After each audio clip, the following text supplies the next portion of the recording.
बौद्ध धर्म के भाग 2 में पढ़ते हैं। लोग गृह त्याग की घटना तक पढ़े थे, है ना। गृह त्याग की घटना से आगे की ओर हम लोग बढ़ते हैं। गृह त्यागे 29 वर्ष की अवस्था में अपने पुत्र, पत्नी और पिता को, मौसी को छोड़कर संन्यास धारण कर लिया। संन्यास धारण के लिए कि तो कहाँ गए, सबसे बड़ी भारी बात, 30 किलोमीटर की दूरी पर अपने घर से। कितनी दूरी पर? 30 किलोमीटर। घर से 30 किलोमीटर की दूरी पर एक ऋषि के यहाँ गए। कौन से ऋषि के यहाँ गए? कौंडिन्य ऋषि। कौन ऋषि? कौंडिन्य, ये ऋषि थे। कौन थे? कौंडिन्य ऋषि के यहाँ आश्रम में गए। वहां पर साधना करने लगे। साधना अकेले नहीं थे, कौंडिन्य ऋषि के यहाँ 4 शिष्य और थे इनके। ये भी तपस्या ही कर रहे थे, अभी कोई साधक नहीं, मतलब सिद्ध नहीं हो गए थे, ये भी साधक ही थे, लेकिन इनका आश्रम था, कौंडिन्य ऋषि का आश्रम। वहां पर एक लोग और थे, 3-4 लोग। कौन कौन से थे? बप्पा, भादिया, महानमा,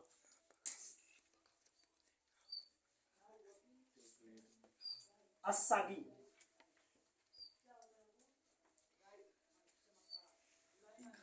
कितने ऋषि हो गए? 1 2 3 4 5। ये 5 ऋषि थे। एक गौतम बुद्ध जी पहुंच गए, अभी गौतम बुद्ध नहीं थे, अभी सिद्धार्थी थे, सिद्धार्थी भी पहुंच गए। इन सब के साथ उन्होंने तपस्या प्रारंभ कर दी। क्या कर दी? तपस्या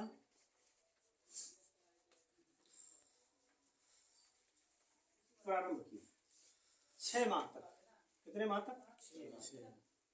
6 माह तक, लेकिन सफल नहीं रहे। 6 महीने तपस्या किए, लेकिन मन उब गया, तपस्याओं में मन नहीं रमा, वापस जाने लगे। इन चारों ने उपहास भी उड़ाया, इन चारों ने उपहास भी उड़ाया कि तपस्या सबके बस की बात। सदवाते तो बहुत लोग हैं, लेकिन अपने इंद्रियों को निग्रह नहीं कर पाते हैं, या अपने धैर्य को बना कर नहीं चल पाते। तो इन चारों ने, बप्पा, भादिया, महानामा और अस्सागी ने इनका उपहास भी उड़ाया। आश्रम से चले गए।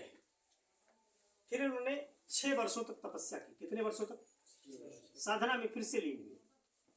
6 वर्षों तक तपस्या कैसे किए थे? शुरू किए थे अन्न जल त्याग कर। कैसा तपस्या शुरू किए थे?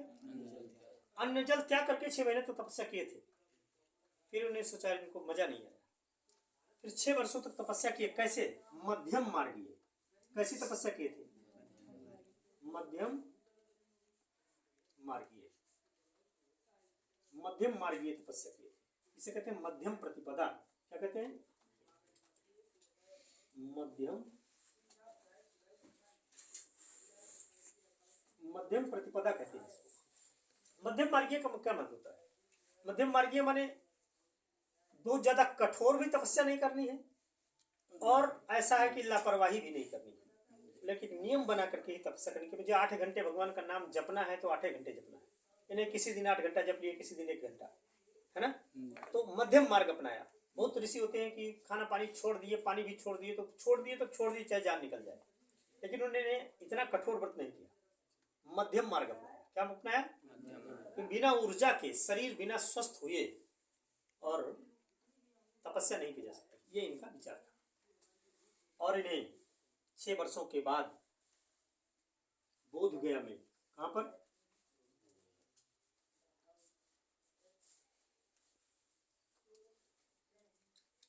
निरंजना नदी,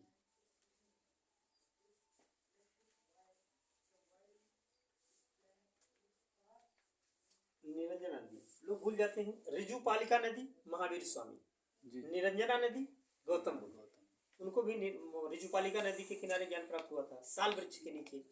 इनको निरंजना नदी पीपल वृक्ष के नीचे। निरंजना नदी को हम क्या कहते हैं? फाल्गु नदी। कौन सी नदी? फाल्गु नदी, इसका नाम है निरंजना का। पीपल वृक्ष के नीचे। किसके?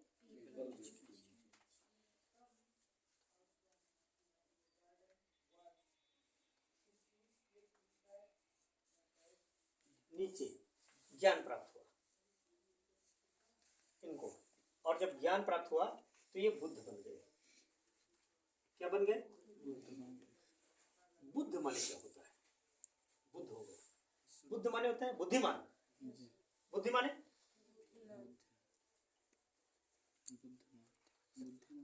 बुद्ध माने होता है जिसके पास बुद्धि हो वो बुद्ध होगा। बुद्ध माने होता है जागृत, जगा हुआ, जो जाग रहा हो। तो बुद्ध होने का मतलब होगा कि जाग गए, सांसारिकताओं से जाग गए थे।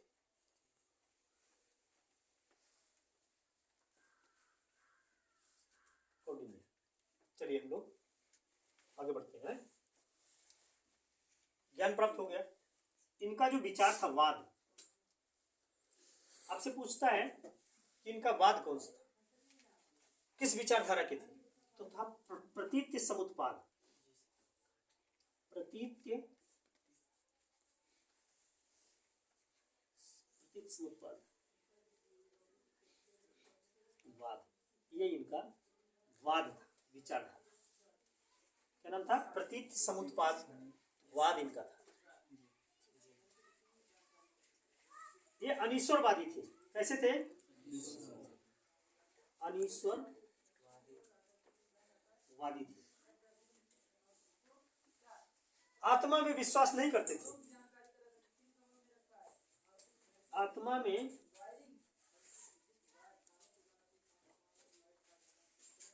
विश्वास नहीं करते थे। अब हम लोग थोड़ा पेज टर्न करेंगे, स्क्रीनशॉट लेना होगा वो लोग ले लेंगे।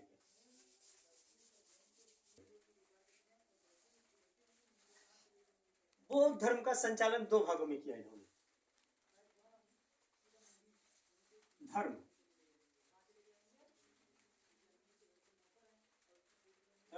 की प्रारंभ, धर्म का प्रारंभ किस प्रकार से किया? दो तरह से, नंबर 1 और नंबर 2।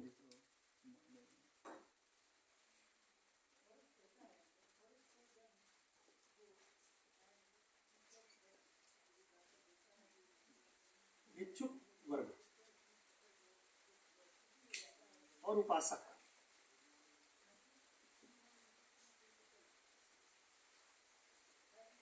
इसका मतलब क्या है?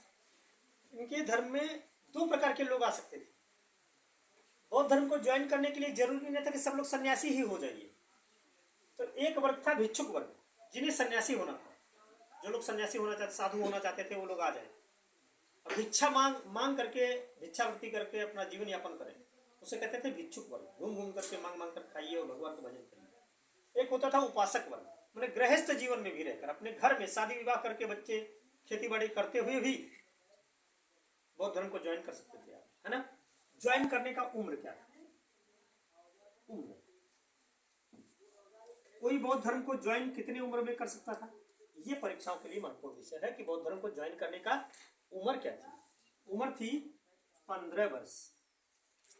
15 वर्ष के ही लोग ज्वाइन कर सकते थे। और धर्म को ज्वाइन करना माने प्रारंभ करना। ज्वाइन करना माने धर्म का जब आप प्रारंभ करते थे, प्रारंभ करना क्या कहलाता है? ये भी पूछा जाता है कि अगर आप बौद्ध धर्म में कोई जुड़ता है तो उसकी प्रारंभिक अवस्था को, बौद्ध धर्म में जुड़ने की अवस्था को क्या कहते हैं? उपसंपदा। क्या कहते हैं? उपसंपदा। उपसंपदा कहा जाता है। बाल छिलवा के और जनेऊ धारण करके या जैसे भी लोग करते हैं ना उपसंपदा, तो उपसंपदा कहलाता है। इन्होंने, गौतम बुद्ध ने पहला उपदेश सारनाथ, प्रथम उपदेश ऋषिपत्तन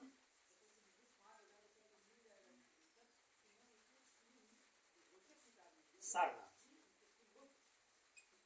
वहां पर ऋषिपत्तन कौन से गुफा में? सप्तपर्णी गुफा में।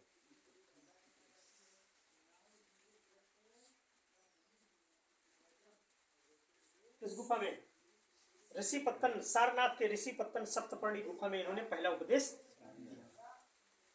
प्रथम शिष्य कौन हुआ?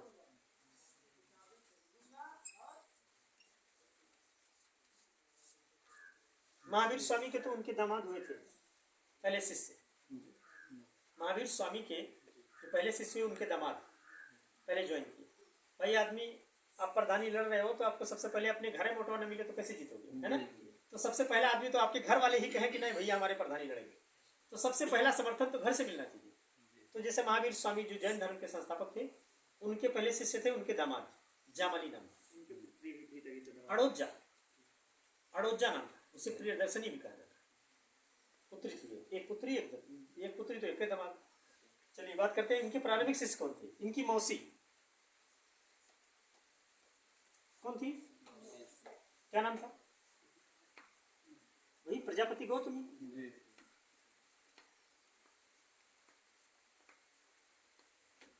और इन्हीं के गौतमी नाम पर इन्होंने अपना नाम गौतम बुद्ध रखा था, अपनी मौसी के नाम पर, क्योंकि पालन पोषण इन्होंने किया।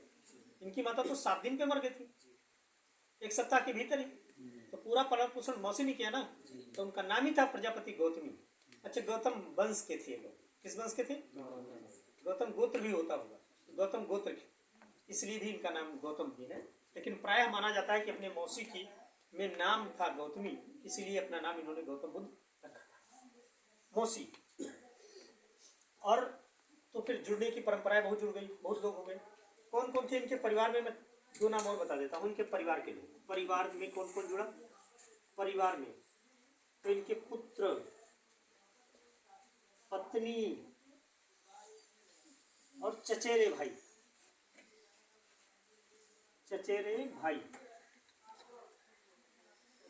पुत्र जानते हैं ना आप? कौन थे? पत्नी कौन थी? चचेरे भाई कौन थे? 2। देवदत्त की कहानी सुने होंगे,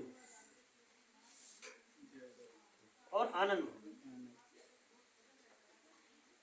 सबसे करीबी, बुद्ध जी के सबसे प्रिय, सर्वाधिक उपदेश सुनने वाले आनंद कौन थे?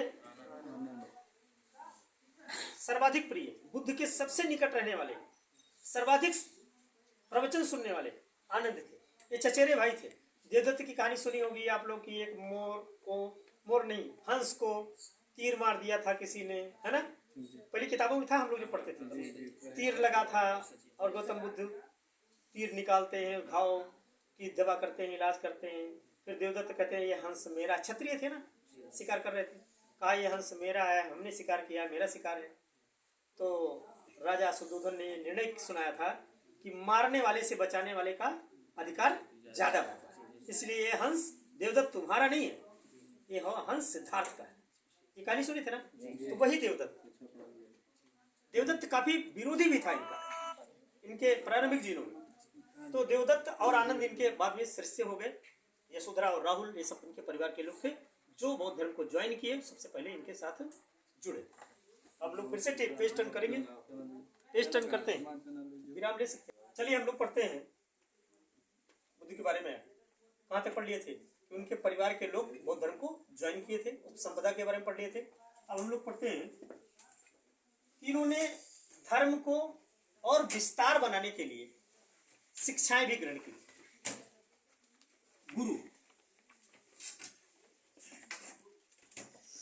गुरु कौन कौन से थे? तो जब इन्हें ज्ञान प्राप्त हुआ, इसके बाद ये गए थे शिक्षा लेने के लिए अलार कलाम।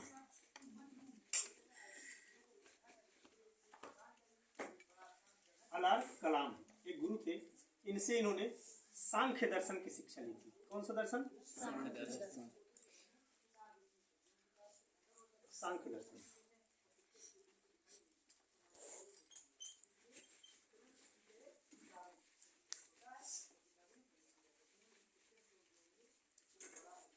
सांख्य दर्शन की शिक्षा ली थी अलार कलाम से। इनके पहले गुरु कौन हुए?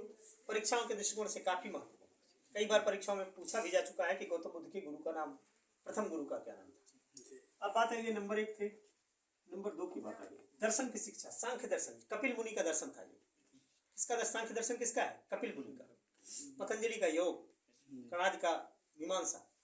तो ये कपिल मुनि का सांख्य दर्शन के प्रतिपादक थे वो। तो सांख्य दर्शन की शिक्षा अलान कलाम से गौतम बुद्ध ने प्राप्त की। एक थे रुद्रक, दूसरे गुरु थे रुद्रक रामपुत्र नाम था। रुद्रक रामपुत्र दूसरे गुरु थे।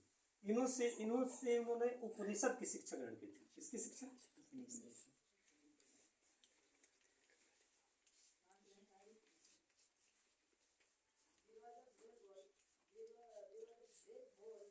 पहला गुरु अलान कलाम सांख्य दर्शन की शिक्षा, दूसरे गुरु रुद्रक रामपुत्र उपनिषद की शिक्षा इनसे ग्रहण की।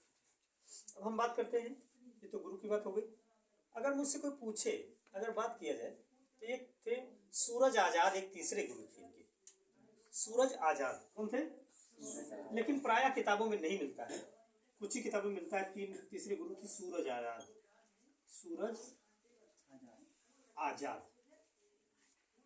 सूरज आजाद तीसरे गुरु थे इनके, लेकिन बहुत सारी किताबों में प्रामाणिक रूप से नहीं मिलता है, इसलिए नहीं मानते हैं लोग, लेकिन है सूरज आजाद। चलिए हम लोग बात करते हैं, आगे की ओर बढ़ते हैं। क्या बात करना है हम लोगों को? इन्होंने धर्म में कौन कौन से नियम लगाए? धर्म में इन्होंने सबसे पहले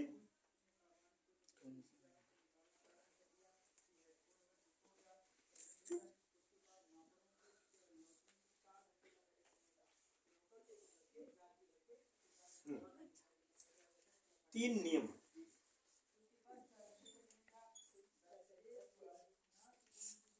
धर्म के तीन नियम, धर्म को तीन तरह से जोड़ा जा सकता है।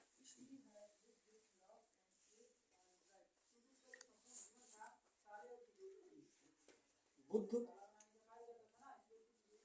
धम्म और संघ। धम्म माने, ये तो पाली भाषा का शब्द है। धम्म माने धर्म, धम्म माने धर्म, पाली भाषा का शब्द है। इससे पुत्र लिखा है, पुत्र भी पाली भाषा का ही शब्द है। तो बुद्ध, धम्म और संघ, ये तीन प्रकार से। आप बुद्ध के शरण में जाओगे तो भी बौद्ध धर्म हो जाओगे, ज्वाइन हो जाएगा आपका। धर्म के शरण धर्म ज्वाइन कर लेंगे आप तो भी बौद्धिस्ट हो जाएंगे, और संघ में हो जाओगे तो भी आप बौद्धिस्ट हो जाओगे। इन्होंने अष्टांगिक मार्ग बनाए थे। क्या बनाए थे?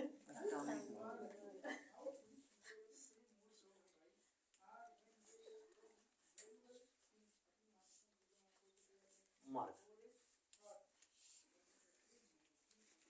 तपस्या के लिए, साधना करने के लिए, या जीवन बिताने के लिए, ऐसा जीवन जो मोक्ष को प्राप्ति कराए, निर्वाण की प्राप्ति कराए। इनका उद्देश्य निर्वाण था। गौतम बुद्ध के धर्म का क्या उद्देश्य था? निर्वाण। क्या उद्देश्य था? निर्वाण। निर्वाण माने मोक्ष, निर्वाण माने मोक्ष। निर्वाण या लिख लीजिए, निर्वाण की मूल शब्द ही नहीं पता होगा तो निर्वाण माने मोक्ष। मोक्ष, मोक्ष क्या है? मोक्ष माने मोक्ष ना है। मोक्ष माने होता है जन्म मरण के जन्म और मरण। जन्म मरण से क्या होना चाहिए? मुक्ति मिल जाए, जन्मना मरना ना पड़े, है ना। जैसे कहा जाता है सबसे बड़ी पीड़ा कौन सी है? जन्म लेना और मरना। जन्मत मरत दुसह दुख हुई, है ना, तुलसीदास ने भी लिखा। तो इसलिए निर्वाण। हाँ, बात हम कर रहे थे अष्टांगिक मार्ग। 8 मार्ग कौन कौन से थे? तो 8 मार्ग इन्होंने कौन कौन से बताए? 1 2 3 4 5 6 7 और 8। सम्यक दृष्टि। क्या था?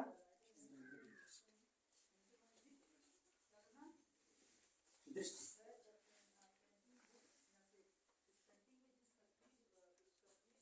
सम्यक संकल्प, सम्यक वाक, वाक माने वाणी, वाक माने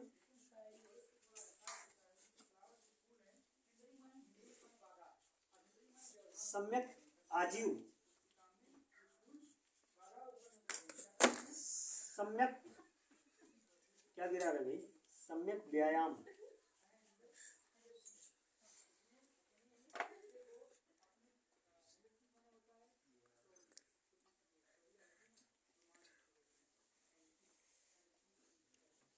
सम्यक स्मृति,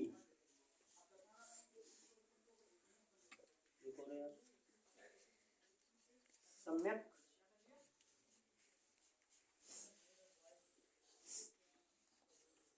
समाधि, सम्यक दृश्य, सम्यक संकल्प, सम्यक वाक, सम्यक आजीव, सम्यक व्यायाम, सम्यक स्मृति, सम्यक कर्मांत। क्या है? सम्यक कर्मांत। इसका उद्देश्य क्या है? देखिए ध्यान दीजिए, सम्यक दृष्टि मानी आपकी जो देखने की दृष्टि होनी चाहिए वो सही होना चाहिए। देखने का नजरिया सबसे पहले जरूरी क्या है? देखने का नजरिया ये सही होना चाहिए। दूसरी सम्यक संकल्प, आपके संकल्प अच्छे होने चाहिए। आप आज व्रत ठान लो कि नहीं आज हम द्वितीया का व्रत है, अब बढ़िया सा किसी के शादी में पहुंच जाओ, भैया चाउमीन बर्गर मिल जाए तो अब ये छोड़ दो, नहीं नहीं व्रत तब थे अब नहीं है ना, समोसा मिल जाए तो नहीं। संकल्प होना चाहिए कि अगर आपने व्रत ठाना है तो ठाना है, कल परीक्षा है और नाच होने लगे तो अरे अब काल पढ़ लेंगे, तो ये चीजें नहीं होनी चाहिए। सम्यक संकल्प आपका सम्यक होना चाहिए, शुद्ध होना चाहिए। सम्यक माने शुद्ध, सम्यक माने और संकल्प माने संकल्प आपका जो विचार है, जो आपने प्रतिज्ञा कर रखी है इसको करने की, जो प्रतिज्ञा है उसका पालन करना चाहिए। सम्यक वाणी, और आप बातें हाथी पाइए बातें हाथी पाओ जाते हैं, तो आपका विचार वाणी सही होनी चाहिए। तीसरी बात सम्यक आजीव, आजीव माने क्या होता है? रहन सहन। आजीव माने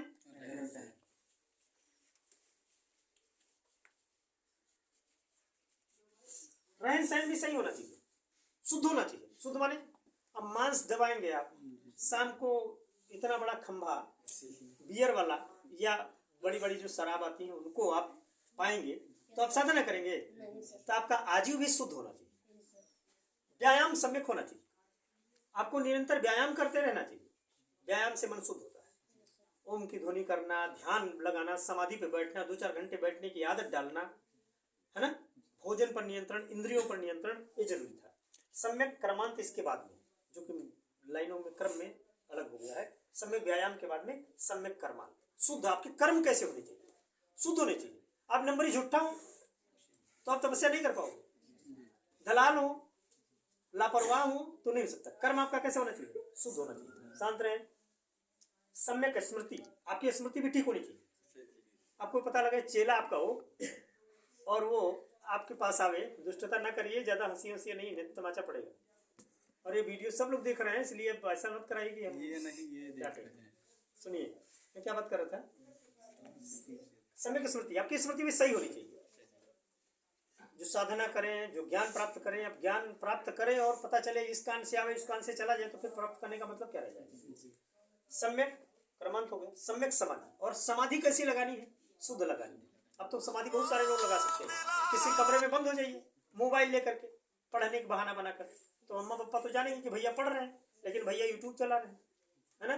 तो समाधि में भी आप समाधि लगाकर बैठ जाओ और आंखें बंद करो तो बतूरिया नाच दिखाई पड़े, है ना, या भिन का बाजार दिखाई पड़े, तो इससे समाधि नहीं हुआ। मतलब आपका ध्यान भी केंद्रित होना चाहिए अपने लक्ष्य की ओर। तो सम्यक समाधि, ये 8 प्रकार के अष्टांगिक मार्ग बताए थे तपस्या करने के या निर्वाण प्राप्त करने के, मोक्ष प्राप्त करने के 8 प्रकार के मार्ग थे, और इन 8 का पालन करना जरूरी था। अब हम लोग पेज टर्न कर लें तो पता कर लें कि बुद्ध ने साधारण नियम कौन कौन से लगा दिए, इसके बारे में पढ़ लेते हैं। तो पेज टर्न करते हैं, विराम ले सकते हैं आप ये सब चीज। अब हम लोग पढ़ते हैं बुद्ध के द्वारा बताए गए कुछ और नियम, जिसे हम लोग 2 भाग में पढ़े थे ना, एक भिक्षुक भिक्षुणियों के लिए और दूसरा उपासकों के लिए। तो 10 नियम बनाए थे। कितने नियम? 10 नियम सबके लिए बनाए थे। 10 नियम, इसे हम संक्षेप में बता देंगे। नंबर 1 है सत्य, नंबर 2 है अहिंसा, नंबर 3 है अस्तेय, नंबर 4 है अपरिग्रह,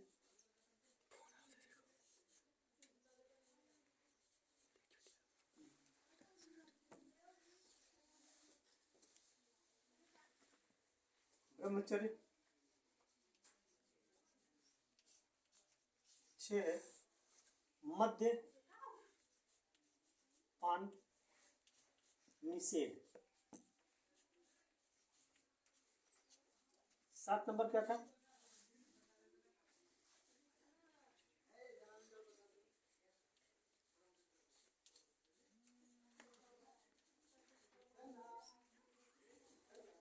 स्त्री के साथ रहना।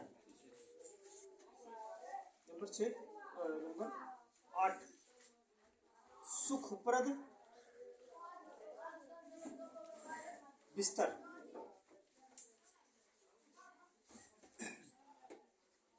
निषेध।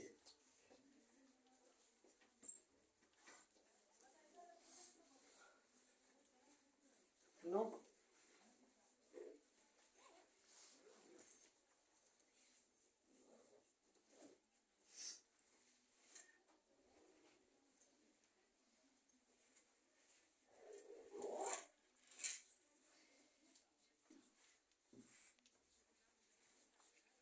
आरामदेह जीवन। 10 नंबर, व्यायाम, है ना? ये हो गया। फिर अब हम लोग देख लेते हैं मृत्यु। इसके बाद बात कर लेंगे हम लोग अपने जीवन के 80 वर्ष की अवस्था में, 80वें वर्ष में। कौन सा वर्ष में? 80वें वर्ष में। तिथि भी लिख देते हैं आप, 483 ईसा पूर्व। कब? 483 ईसा पूर्व में कुशीनारा के पास। कहाँ पर?